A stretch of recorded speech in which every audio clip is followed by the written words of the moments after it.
is Jonathan, and I'm going to begin with the second negative affirmative. Finding new and efficient ways to power our homes has been an issue that has seen a lot of attention in recent years. I know most of you guys, when you guys are driving on the 10 freeway, you see the big fans of Coachella, and then you see the solar panels on roofs, and in parking lots, such as the one on top of the hill behind the environmental design building.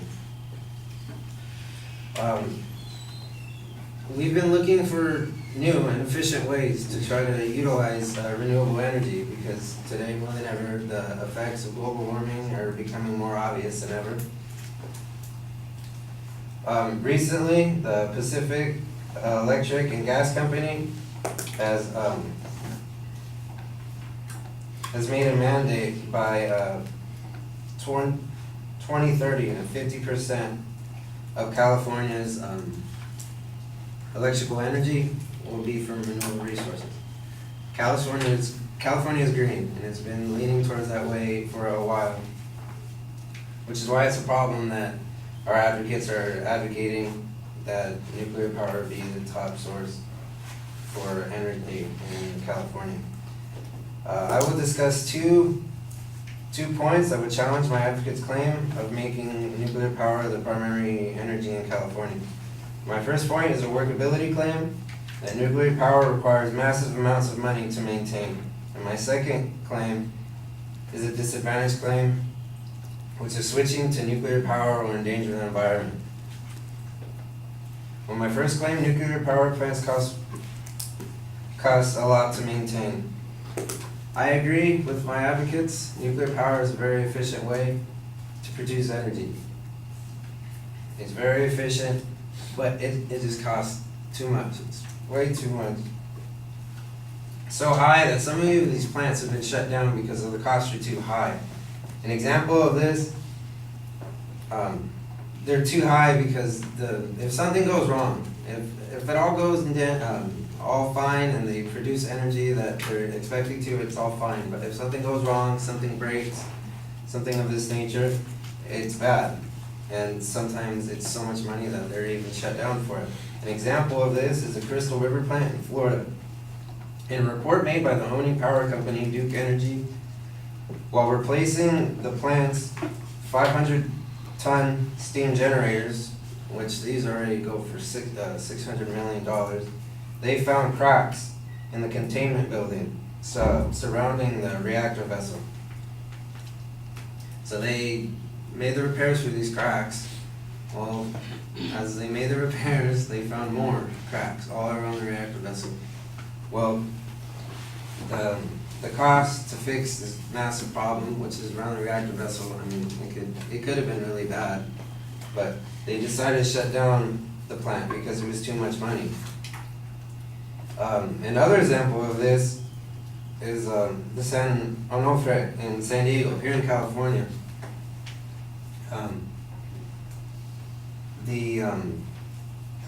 The plant it's been producing power for Southern California for many years, since the 70s, the 1970s.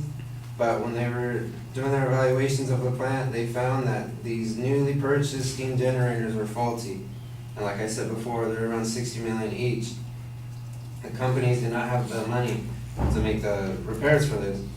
So again, they shut down the plant.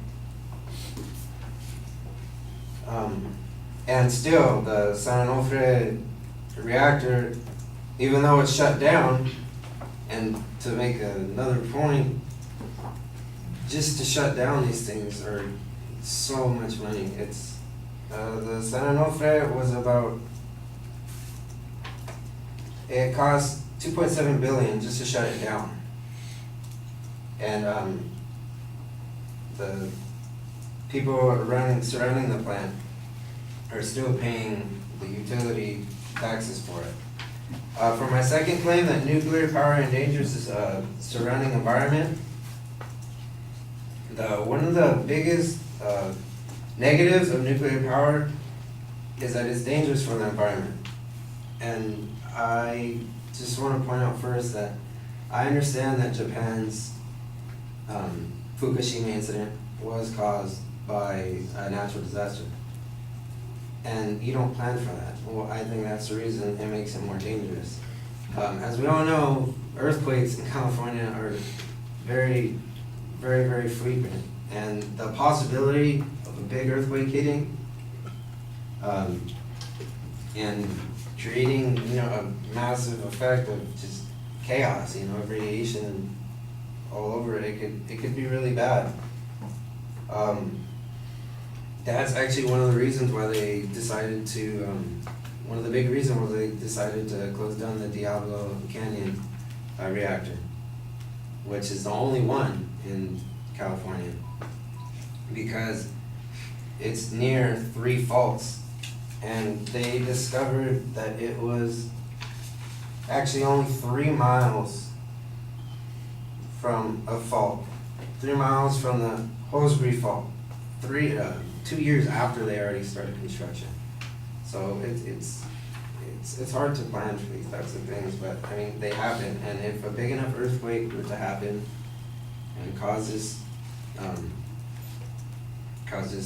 nuclear power plant to overheat and release radiation, it could be bad, and that's just with one.